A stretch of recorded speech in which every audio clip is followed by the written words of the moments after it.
Hey there, welcome to Takeaway with Sam Oches, a podcast from Nation's Restaurant News. I am Sam Oches, editor-in-chief here at NRN, and this is the show where I give you an all-access pass to the restaurant industry's most influential decision makers. This week, I'm sharing a conversation that I had with Rachael Nemeth, the co-founder and CEO of Opus Training, and Christine Schindler, the co-founder and CEO of PathSpot. These two companies offer valuable services for the restaurant industry. Opus is a training platform for the frontline hospitality employees, while PathSpot is a system for restaurants that detects harmful contaminants on the hands of employees. That's right, these are two very different products that nevertheless are both designed to protect your employees and the experience that your employees can offer your guests. I was excited to welcome Rachael and Christine to the podcast to share the unique perspective of vendors who are serving the restaurant industry, but also to get a glimpse at what it's like for these two young leaders who are building companies designed to meet the needs of the restaurant of the future. I talked with Rachael and Christine in the fall shortly after we all attended the Prosper Forum, an event focused on leadership and diversity within the restaurant industry. And we talked about those two critical subjects, but also about their role as startup leaders, how they're developing their own teams, how they continue to innovate in order to serve the needs of their restaurant clients, and what they believe restaurants need to do to enhance their recruitment and retention. Jumping now into my interview with Opus Training CEO Rachael Nemeth and PathSpot CEO Christine Schindler. There won't be any takeaways today, so I hope you enjoy this episode. Please remember to subscribe to Takeaway wherever you listen to podcasts and leave your feedback. You can also email me at sam.oches@informa.com. Thanks again and enjoy the conversation. Okay, I'm here with Christine Schindler, the CEO and co-founder of PathSpot, and Rachael Nemeth, the CEO and co-founder of Opus Training. Guys, thanks for joining the podcast today. Excited to get into your respective companies. And I want to start just by getting to know you guys a little bit more. So Christine, let's start with you. Tell us about yourself and tell us about PathSpot. Fantastic. Well, thanks, Sam. I'm so happy to be here. PathSpot is the health and safety operating system for all things back of house. So within restaurants, that means we're covering everything from temperature monitoring, food monitoring, labeling and waste management, audit readiness, and hand hygiene and hand washing as a part of a holistic health journey for both team members and also customers that are coming in while creating a real culture around safety. My background's actually in biomedical engineering and global and public health, so I'm always grateful for the opportunity to talk to people like you all with such a deep understanding of restaurants in the background there. Thanks for the chance. Yeah, very cool to apply that background to the restaurant industry, which is obviously such a great platform to spread that message. So thank you for that, Christine. Rachael, tell us about yourself and tell us about Opus. Yeah, Opus is a hospitality training platform that's purpose-built for the frontline workforce. So we're able to achieve 100% adoption and massive reach with lots of great frontline business intelligence so that businesses can operate more efficiently, specifically multi-unit restaurants, but we work with commissaries and multi-brand concepts. But we're able to achieve that because we're building the first solution that is actually accessible. It's micro-training, it's mobile, it's media-rich, it's auto-translated into 100 languages, and we've invested in AI so that businesses can create training 50 times faster than they can with paper, which is 70% of restaurants, or traditional solutions. So just so everyone here knows, I do not have a tech background. I was in restaurants for 13 years, most recently for Danny Meyer, and saw this problem firsthand with the best restaurateur in the world. It's not a knock on management, it's a knock on the status quo of the tech industry and its inability to serve this particular segment. So that's what we're on a mission to do, is to create a world where every frontline worker has a great job. And we believe that training is the best way to start that. Yeah, that makes sense. You guys are both food safety, obviously very key to what you're doing, Christine and Rachel. Food safety, a very key component of training, because you have to train your teams on safe handling of food and preparation of food. This is Food Safety Awareness Month, and you guys are out talking about that. So tell me about Food Safety Awareness Month and what restaurants should know about food safety today. Christine, let's start with you. What should restaurants know about food safety today, and why is this Awareness Month so important? I think food safety always super critical, right? But in today's world, both customers and employees have more heightened awareness on safety and safety issues and transmission of illness and why these things matter than ever before. I mean, just our general population is wildly educated in a good way, actually, on public health issues and challenges and why these things are really critical for our overall well-being. And so I think there's a real opportunity in that today to leverage that awareness and create a safer environment for everyone. And we found really that safer environments are actually more operational efficient as well. So investing in food safety and technologies and trainings is something that can actually create a holistically more operationally efficient and labor efficient group, while also creating a space where people feel safe. And I think Safety Awareness Month is a chance to capitalize on that platform and get team members excited around health and wellness. And I think a lot of what Rachel and I do and what we want to create is real tangible metrics around that turn it from something that's like, yeah, safety, it's important and I got to do it, to this is actionable, this is known, this is rewarded and incentivized around. And it becomes something that I look forward to. And that creates a real culture around this that is magnetic, I think, for talent. Rachel, I assume that resonates with you too. Tell me about the role of training and Opus, how you guys approach the topic of food safety.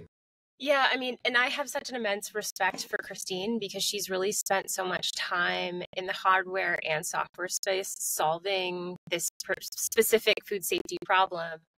We are just so aligned with how we think about the front line when it comes to the training aspect of it. And in this case, certification. It's a legitimate certification. You can hold it, you can transfer it from job to job.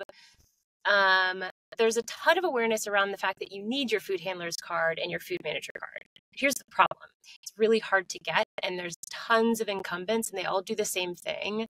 They provide a solution that's there, but it's inaccessible for folks who have kids and second jobs and commutes and speak English or 100 other languages. So it's really important that when we think about food safety and food handlers, that we're also recognizing the lack of access that a lot of individuals have and how there's a lot of pencil whipping in those certifications right now as a result.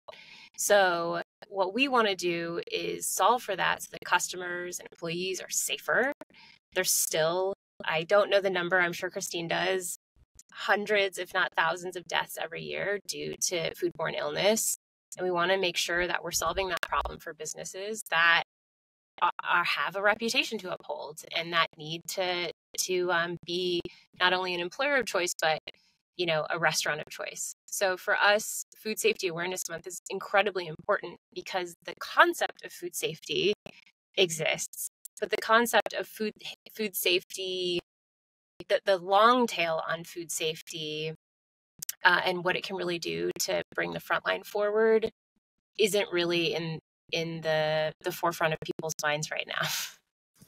Yeah. Well, to that end, what are the misperceptions of food safety in the restaurant world that you guys have seen? Because you're right. I don't think it's at the forefront. I mean, myself in media, food safety is one of those things like, yeah, once a year we'll tackle that subject. But obviously, hundreds, if not thousands, of foodborne illness deaths every year makes it a very important issue. What are the misperceptions you guys are out to conquer, and how are you conquering those? Christine, what are those misperceptions? Yeah, I mean, I think for me, there's a misperception that food safety or safety in general isn't ROI generating. And we actually have proven and seen that restaurants and cultures that uphold this safety culture and these different policies, procedures, and technology components, trainings, and make that a part of the lifeblood of their teams, actually see across the board ROI savings in a ton of different areas: food spoilage and waste, team members being out of office from sick days and not able to call in, retention and employees not feeling safe at work. And there is just so many avenues to actually see the impact of this. And I think that what we see a lot, Rachel mentioned this, and it's true, a lot of these safety avenues get pencil whipped.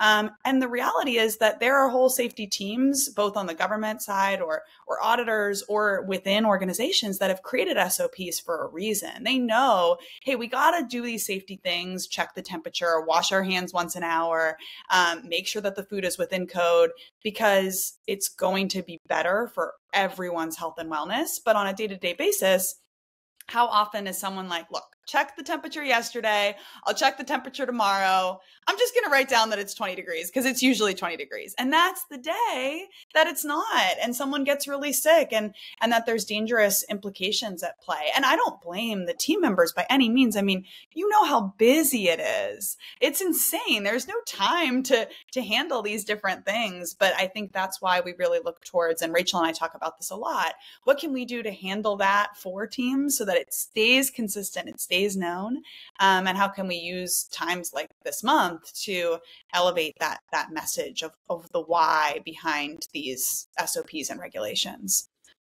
Rachel, anything you'd add to that? I mean, ROI was what first came to mind for me, for sure. I would add to that, just because I'm kind of resident frontline spokesman here. I think there's also a misconception that food safety is something, and food certification is something that should be sought prior to finding a job, rather than something that could be employer sponsored or employer subsidized.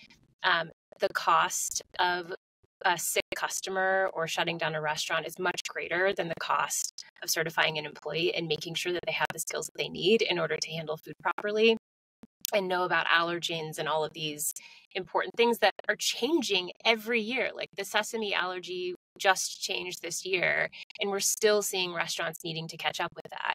So I think it's really important that access to great food safety knowledge and training, and by the way, no matter how you deliver it, the knowledge needs to be there in front of your team rather than before they step through the door and give you their application. So there's ways to provide more consistent food safety in your restaurant as a result. I totally agree with that, Rachel. And I think what you're saying too around team members feeling confident. If safety is something that is scary and that you don't know enough about and you don't have the tools enabling you to do, it becomes something that creates a lot of insecurity for team members. And then you have discrepancies across different team members, and a time where, again, there's this heightened awareness, being able to lean on tech enablements and trainings to make these team members feel confident in their day-to-day. I mean, that's huge. Yeah, that's important stuff people are not always thinking about in this industry. Stepping back a little bit from the food safety subject, you guys provide important tools, services to the restaurant industry as vendors, as we'll call you. Different than a lot of the guests I have on this podcast who are restaurateurs, but no less important to the success of the restaurant industry. And I wanted to talk to you about that because we interacted at a recent event. You guys are in the middle of a very busy travel season, getting out there and connecting with the industry. I wanted to hear from you some of the challenges you face as startup companies with these very important businesses and services and tools for the industry. What are the challenges you're facing? Rachel, let's start with you. Tell me about some of the challenges you face in your role as CEO of a company like Opus. Ooh, my role as a CEO. We got to get beers for that one, but got to unpack that one. Travel. But I will say, just from like a landscape perspective in our world, just to kind of provide some perspective here, there's 1,200 legacy solutions. There's 1,200 incumbents right now that are offering a learning management system. Wow. The dirty little secret, though, is they only have 30% market share. So 70% of restaurants are not using a learning management system. might be wondering why. Well, the reason is that those solutions weren't built for restaurants. So as a result, the industry is still on binders and still referring people to Google Docs, which causes a ton of inconsistency. So from a market standpoint, where we see a lot of noise and where we see a lot of challenges as a vendor is that it's hard to stand out, which is why a lot of what we do is talk about our approach and we're not trying to just wave the flag of say, hey, we're built for restaurants, but we're actually designed completely differently. The whole origin story of Opus was that we took LMS and we burned it to the ground and we started over again. We didn't take a legacy system and try to make it better. But, and thousands of listeners everywhere, but that's really hard to do. It took years and it took a lot of co-creation with our customers who were amazing early adopters. And it took a lot of ingenuity from our team to figure out what made sense. And the secret sauce was including managers. So actually building tech for the field leaders, because none of these systems have it. And the second piece of that, or the second ingredient, was actually being able to capture data with on-the-job training. So what I think is hard when it comes to the learning management system market is to be able to understand how this can impact both your front of house and your back of house. The first thing people think about when they think about an LMS is this is going to be great for my English speaking servers. But 70% of your team is not that and need training also. So that's just a roundabout way of saying it's about really focusing on our approach and being proud of it and always being purpose driven with our mission to serve frontline employees. Christine, what are those challenges for you? Yeah, I mean, I relate to so much of what Rachael shared. It is challenging to do something new in an industry where, things have always been done a certain way and there are challenges that people are used to, but they're used to them. And how can we communicate that there is a more effective or more holistic or less expensive way to accomplish some of these challenges, and do it in a way that's really intentional. I think that's something that is so important for us. As an engineer, if I had gone into a back room and tried to build a hand hygiene solution, I would have gotten it 100% wrong. I would have had a blast. I would have loved creating something from scratch. But the only way I was able to solve a real need was just sitting with team members day in and day out, just watching them. How does your hand washing work? How do you gather temperature monitors? How do you make sure that your food is in compliance? What do your audit systems look like? Wow, that looks really hard and that looks really burdensome and that looks really challenging. And so I think a lot of it is rewriting the way that it's supposed to be, or it was, to what's actually going to work here and what's going to meet the needs and the real needs. And that takes a lot of time. I think with both training and health and safety and wellness, these things are really personal. They're really personal to the individuals. They're really personal to the brands. And so our team spends a lot of time diving into that personally, instead of saying, okay, well, we're just going to create one scalable solution that works. I'd way rather sit with a brand and all kinds of different stakeholders within the organization and really understand, what does this look like for you? What are your priorities? How do we really make this something that levels up the organization in a way that you never thought possible with data and analytics and support around safety? And I think that the challenge in that is that it takes a ton of time. It takes a ton of finding the stakeholders that want to dive into that journey with you and help elevate those. And the great news is that there are just so many remarkable leaders in this industry that are so committed to their teams and will do that. And I think the intentionality in that is a challenge, but it's also a huge opportunity to not take things for status quo. I would also add one more thing that I think is really relevant just to the headlines right now. And I think Christine and I I know we both sit in this camp, is that when you're venture backed, especially in today's tech market, there's an assumption that you're being irresponsible with your cash and that you don't have enough runway. And so I think it's important to talk to your vendors about that and to understand who their investors are, but it's also important to understand their path to profitability. venture capital is one means of growing, but it doesn't mean that we're moving fast and breaking things. It means that we're doing that to build ahead of what we need. So I have a great respect for all the companies that came before us. It was also a different era.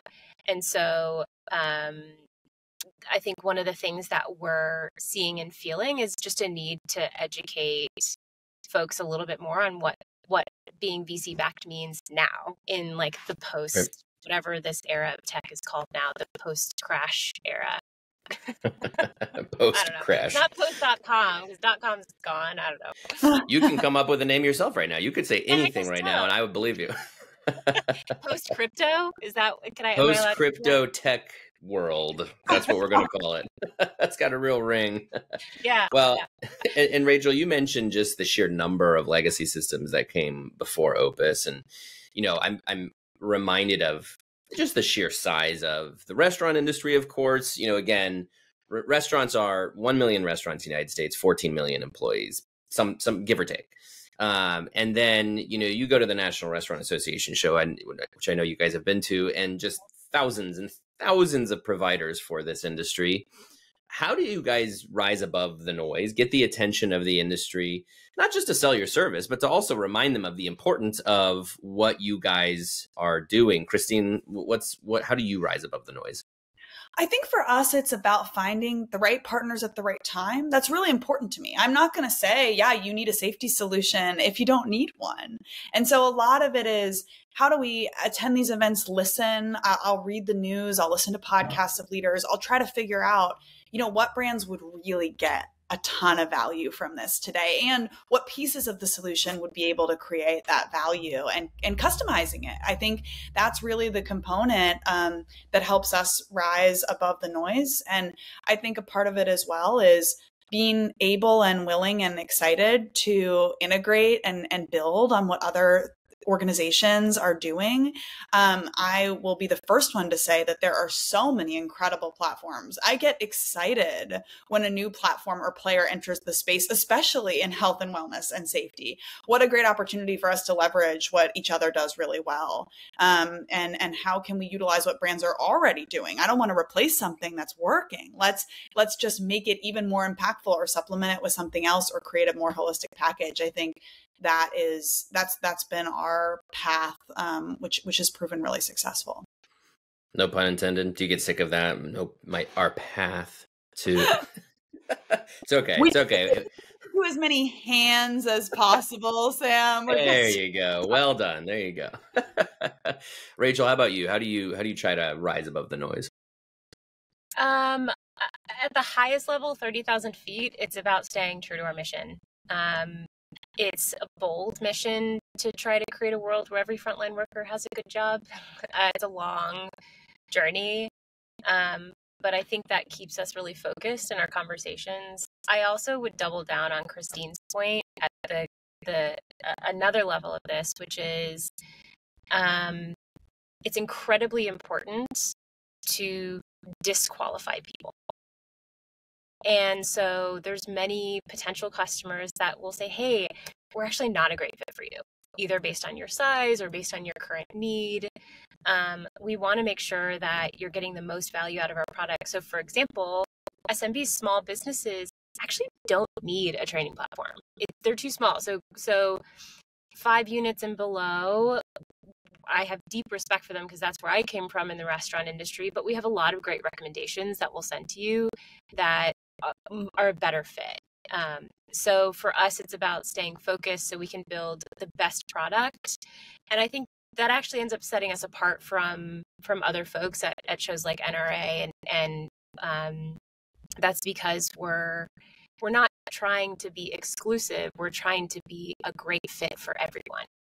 So, because we want to work with our customers long term, and we want those people to be co-creating this product with us long term.